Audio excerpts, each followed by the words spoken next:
I.Eat.Games, yeah. Hey Vault Hunters, Mark here, and we are working on the Agonizer 9000 and Penn and Teller. And this fight is all over the place. It's wacky. We got a couple things to go over to make this fight a little easier. Hopefully it helps you out.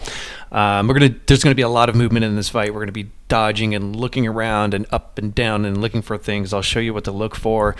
If you use the sniper rifle, no scopes. It just restricts your vision and it makes it harder. But you can still use the sniper rifle, just don't scope in. The first bar it's an armor bar. So try and use a corrosive weapon. That is a green weapon. It helps out a lot. The second health bar, that is purple, and I used the same corrosive weapon and it worked really well. He does have some weak spots. There's gas tanks all around him. I'm going to show you what to look for with that.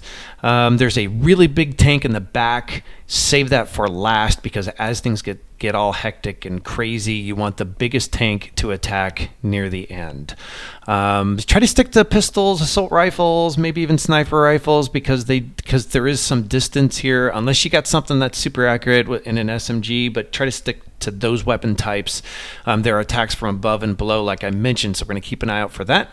Second one is Roughness, because he has the blender attack that kills everything. It's really hard, but try to keep the little tanks and the other things alive if you can. I'm a little over leveled here, so you're going to see it's probably going to be a little easier for me if you're a lower level, but just keep that in mind when you watch this. When you watch this video, my level's a little high. Also, if I'm missing something, please leave a comment. I'm sure I'm missing something, but I'm going to try to get you as much information as I can from what I learned playing this guy multiple times.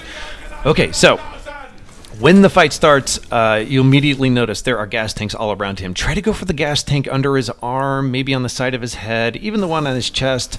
Those are the hardest to hit, and we want to get those first, because those are going to do, because they're hardest to hit later on when there's a ton of things happening. You don't want to have to worry about trying to hit the little tiny guys. Now, when he says, who's hungry for a barbecue, the floor is going to heat up. We want to try and find safe spots. Just take a look at the ground, keep an eye on the ground, and jump over, head over to the safe spots. And that's why you're getting attacked from below, from above. You're getting attacked in front of you. Like, listen for the saw blade. If you listen, you can hear the spinning of the blade going up. Just sidestep, go left or right. Later on, there will be more than one blade shooting out at you. But it's interesting that this fight, more than some of the other fights, where sound plays a big part of the fight. So turn your volume up a little bit. You can hear sound cues for things to look for, like the saw blades and things he says. They will preemptively he will preemptively use that to attack you. Now look for a safe location. The tenderizer does a ton of damage. So not only are you dodging the flames from the floor, he's going to start smashing stuff with the tenderizer, and that does a ton of damage. If you're playing as Flak, I don't know. I mean, I revived my pet, but it is helpful, but he will also kill your second wind. So just be careful when resurrecting your pet, because sometimes it can get in the way, and while you're resurrecting, you get in trouble. By the way, now that we're in the second phase, we have new obstacles in the way, so be mindful of all these things that are popping up. Now, by popular demand, it's the Mega Blender. So keep an eye. His head's gonna go down, and you will see the blade extend. So get ready to jump or crouch. It depends on the height of the blade. So you've got to look around for the flame. So you see the sparks? Okay, that means we're gonna jump.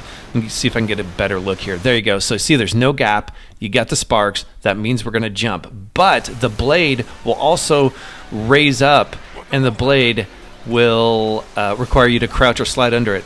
So stupidly, I'm trying to resurrect my pet here. Probably should have waited till the blade is done, because I took some damage. Now I have a pretty beefy shield, but that blade can do a ton of damage. So just try, if you're playing as Flak, keep an eye out for that. You don't want to. What you want to focus on is saving yourself first, then going for shots on the enemy. See, there's the tenderizer right above me. Get out of there. You've got to quickly find a safe spot and run. I feel like there's ample time to sort of realize where you are, but sometimes it seems to just sneak up on you, and it also does a lot of damage. But again, taking shots and hitting the gas tanks are super important, obviously, but I would say the priority is you staying alive and focusing on your movement. Don't focus on shooting as your primary thing. Now, when the tanks, when these chests spawn, quickly go to them because they are timed and they will explode. So you should be able to get to 2 or 3, maybe even 4 before they explode, but don't push yourself because that will also do some damage.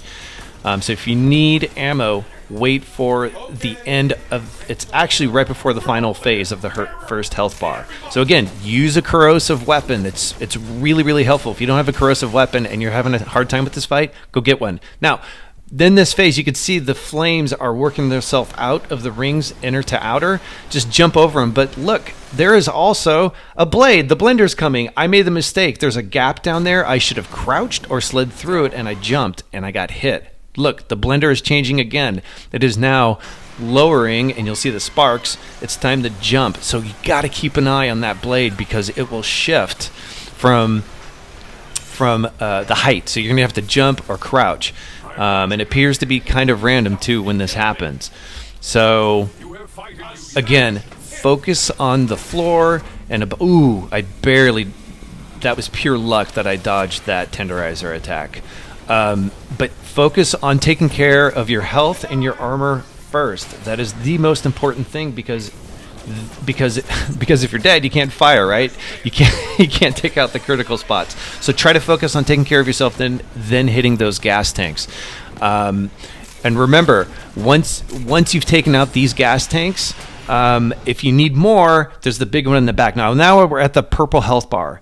So we're going to aim for the chest. So see how the health bar is white? Right now, he's immune to any damage. So just run around and try and keep moving so you don't get hit by anything. And maybe keep a tank alive, keep their health at like 50% if you can. I know it's really hard to do with all the stuff going on, but that's what we're waiting for right there. Now, I stuck with my corrosive weapon, and that seemed to work really well. Again, I'm probably a little over-leveled for this fight. But anyway, focus on that laser. And once you do that, then you got him. That's it. There's one final bit to this fight. We do have to kill the magicians. So let's go ahead and fast forward this part here with Tanis. And then once she does her thing, there they come out, and now we need to go take care of them. We got to go kill them. So head over here, and watch out, Charlie. Because really, I just was zooming in because I wanted to see how well they modeled Penn and Teller, but take them out. I didn't get any legendary drops, by the way. If you got a legendary, I'm curious what it is. If you could put it in the comments, that'd be great. Again, also, if you see something strategy-wise that I'm missing, please throw it in the comments. It'll help everybody else out, too. I hope my video has helped you out. Don't forget to like and subscribe. It does help me out quite a bit. Thanks for checking out my video.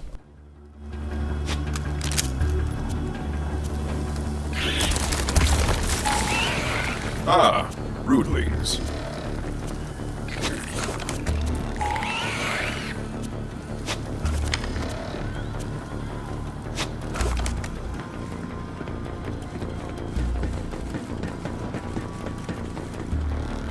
Go ahead, make your observation. You are a siren. Yes, that is how I have been speaking in your head and charging the vault keys. As for my particular powers, I am able to manipulate machines and anything else with a current. It is known as phase shifting. You could call it a gift from a guardian angel. I had intended to keep this a secret, but best laid plans, robotic murder machine, well, you were there. And now the whole galaxy knows.